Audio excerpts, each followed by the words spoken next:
مهما كان بيتك متكركب ومش قادرة تبدأي بإيه وعايزة تبدأي تنظيف وبتسمعي فيديوهات كتير عشان تحفزك، الفيديو النهاردة هيحفزك ويشجعك ان انت بتبتدي تنظيف ايا كان الحاجة اللي هننضفها، بالذات المطبخ. ودي من اكتر الحاجات اللي بنهتم بيها لان بندخلها كتير، بنعمل اكل وبنحضر حاجات، بنهتم بالدهون كمان. هقدم لك فكرة خلال الفيديو ازاي بشوية زيت من المستعملين تتخلصي من دهون البوتاجاز كامل. حاولت البوتاجاز بتاعي من المنظر اللي انت شفتيه، مع اني بفرش ورقة ألمونيا زي ما انتوا شايفين. لو بتحبي تسمعي فيديوهات في خلال ما انت بتنضفي، يا ريت الفيديو ده يكون من ضمن الفيديوهات اللي بتشجعك وتحفزك. اللهم صل وسلم وبارك على سيدنا محمد. هنبتدي يومنا بنشرب حاجة دافية تشجعنا وتنشطنا ان احنا ننضف حاجات كتيرة في المطبخ. واول فكرة في التنظيف، لو عندك نمل كتير حوالي الكتل او عند لوحة التقطيع او في اي مكان، حطي شوية خل. ده عندك في المطبخ فيه كمية نمل كتير، امسحيه بس بشوية خل صغيرين. ولو عايزة تحطيهم كمان في بخاخة بشوية صابون سائل وهتبخي على المكان طول النهار مش هتلاقي. فكرة رقم 2، الازازة اللي انتوا شايفينها ديت هعمل بيها ديتول، وريحته كويسة جدا وبعقم بيها الحمام والمطبخ والارضيات عندي. الازازة ديت انا لقيتها عند بياع من بتوع الصابون السائل او مستلزمات المطبخ واللي هي الحاجات التنظيف، فانا هدوبها هعملها في كمية اقل. المفروض ان هي بتتساب ساعتين، يعني انا بفضي الازازه كامله بس انا ما حطيتش ال4 لتر كاملين، حطيتهم 3.5 او 3 لتر بس كان ريحته جميله جدا. واول مره اجربه كان تجربه حلوه وبيعمل ريحه قويه وانتي بتنضفي. الهايلوكس موجود عند البياعين بتوع الصابون السائل، وهو بيعمل 10 لتر. وفي جوه الكيس عبوتين اللي انت شايفاهم دول، هو بريحه التفاح الاخضر وريحته حلوه جدا ورغوته وفيره. هو المفروض يعمل 10 لتر بس انا هحط في طبقين، طبق هنا وحلة تانية. هعمل 4 لتر في الطبق و4 لتر في الحلة اللي جنبي في الحوض الناحية التانية. ليه انا عملت كمية اقل؟ عشان عايزاه ما يبقاش خفيف، لان لو عملت ال10 لتر كاملين بيبقى خفيف شوية. وعشان تتقليها معلقة واحدة بمكونين هيبقى معاكي تقيل. هنا حطيت اللون الاخضر اللي انتوا شايفينه وريحته طبعا، وكمان المغلظ اللي تقله معايا، وده بعد ساعتين بقى قوامه باللي انتوا شايفين ده. 4 لتر عمل لي جركنين من العبوة اللي انتوا شايفينها ديت. وده طبعا حاجة موفرة جدا وسعره غير الصابون السائل التاني بتاع الشركات اللي بيتباع بضعف التمن بتاع كيس الهايلوكس. ايه بقى الحاجة اللي انا استخدمتها عشان اتقله قوامه اكتر من كده؟ هحط نص معلقة ملح ونص معلقة سكر. وعايزه اقولك ان انتي ما ترجهوش، كل الحكايه ان انا هقلب الازازه هوريك ازاي بتقلبيها عشان ما نعملش رغوه. كل الحكايه ان ده هيتقل الصابون السائل معاكي. بتقلبيها بالشكل ده وفي الازازه نفسها وتسيبيها. تعالى اوريكي الصابون السائل اختلف عن ما كان خفيف في الاول. ودي حاجه من الحاجات اللي هتوفر معاكي الاستخدام وهيكتر كمان من الرغوه وهتوفر معاكي. الفكره رقم 4، لو جبتي فرختين وحجمهم كبير شويه هقولك تنقعيهم الاول في ايه. انا بنقعهم في دقيق وليمون وملح وخل. بقسم الوراك بتاعت الفراخ، لو الورك كبير بقسمه على قطعتين، يعني عندي 4 دبابيس و4 بقية الأوراق. غير كمان الصدر الواحد بيتقسم على جزئين، الجزء الواحد تقريبا أنا جايبة الفراخ كانت 2 كيلو ونص، وأكبر كمان من 2 كيلو ونص الفرخة الواحدة، فالصدر بتاعها كان مش صغير، فكان جزء واحد من الصدر بشيله في كيس، وده بيعمل لي وجبة. ممكن أقطعه مكعبات وأعمل بيه صينية مكرونة بالبشاميل، أو إن أنا أعمله كمان قطع مكعبات واعمل بيه مكرونه مبكبجه، او ممكن ان انا احطه مع خضار احمره ببصل واضيف عليه اي نوع خضار وناكله بالعيش او بالرز. ودي من الحاجات اللي بتوفر عليا في استخدام الفراخ وتقطيعها خلال الشهر. يعني تقريبا الفرختين عملت منهم 6 وجبات. وبعد ما قطعنا الفراخ وخلاص شلناها وكيسناها، طبعا ما ننساش الجنيحة والرقب وكمان الكبد والقوانص، دي بتضاف مع الأكياس اللي احنا جهزناها في ال6 وجبات. يعني صدر الفرخة بقسمه على 2، صدر الفرخة الواحد، والوراك ال4 وراك بتاعت الفرختين قسمتهم على 4 في كيس و4 في كيس. وده بيعتمد طبعا على عدد الأفراد عندك. غير كمان ان انا بعقم الحوض بكلور ابيض او كلور الوان.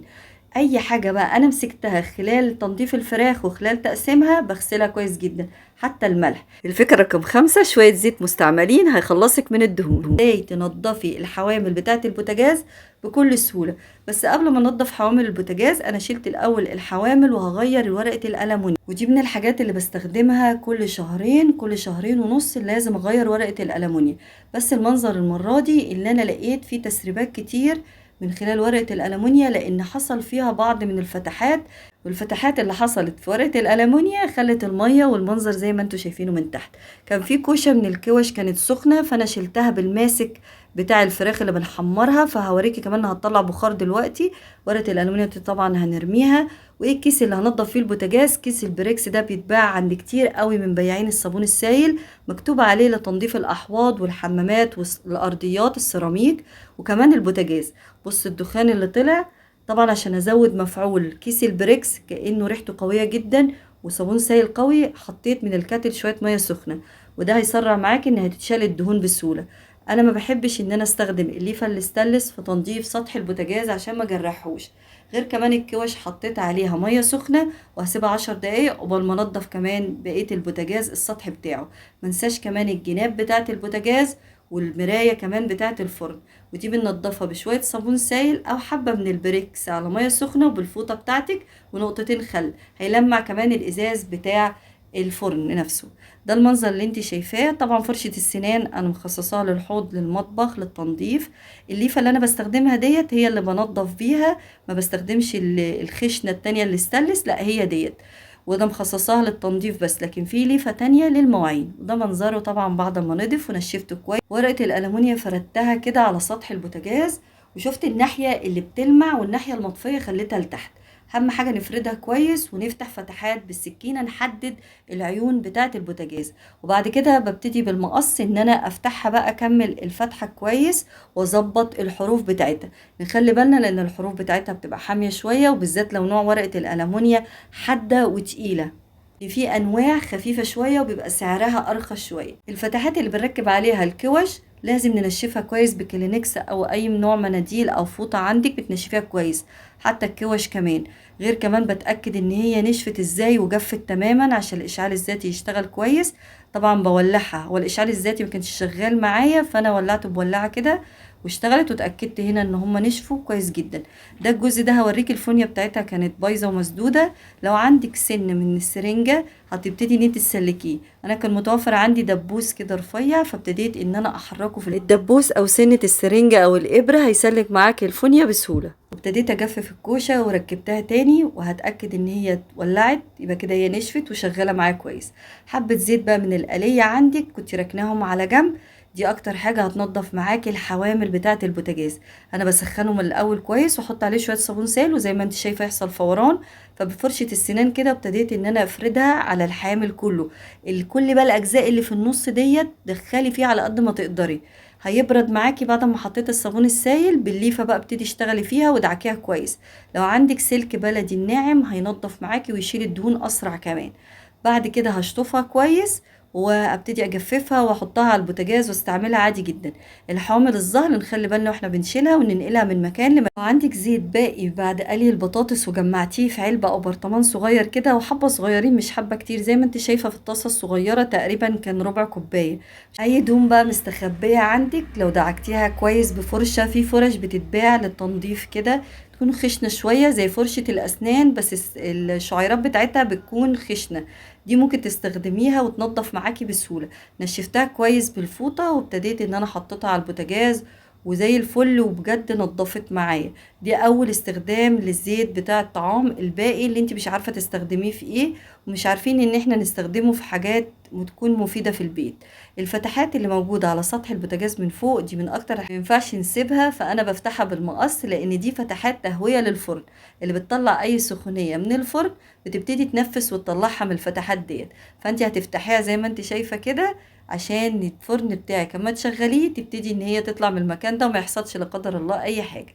الورقة الألمونيا اللي انا حطاها على الازاز بتاع طبعا ورقة الألمونيا اللي بتحطيها على الازاز عند سطح البوتاجاز تقدر ان انت تنضفيها باي ليفة بشوية صابون سائل وميه سخنة. كتير فيديوهات ان انت تشيلي الستيكر او الدبل فيس بالبريسول، اتشال معايا بس خلاني ان انا ارش كتير، فهو بيشيل وهيشيل الستيكر وهيشيل معاكي كمان الدبل فيس اللي انتي لازقاه، ودي فكرة رقم 7. لكن عندي طريقة تانية ان ممكن تشيلي بيها الدبل فيس لو ما عندكيش بيرسول او ان انت عندك الزيت اللي احنا قلنا عليه الزيت المستعمل، ممكن يشيل معاكي الدبل فيس، وهيشيل معاكي كمان الزيت اللي انتوا شفتوه في الطبق. دهنت حوالين اللزقه اللي انتوا شايفينها بتاعت الدبل فيس، وهتتشال معايا بسهوله جدا من غير لو عندك بيرسول او اي حاجه تبخيها. بس كل الحكايه ان انا مسحت كده تحتيها، وهتتشال معاكي بسهوله. كمان الاستيكر الاصفر اللي انتوا شايفينه فوق برضو هشيله بالزيت. دي تاني طريقة في استخدام الزيت القلي اللي انت مش. هنا جربت كمان ادهن، اشيل حرف بس من الاستيكر، وابتديت ادهن بالزيت اللي معايا في الطبق.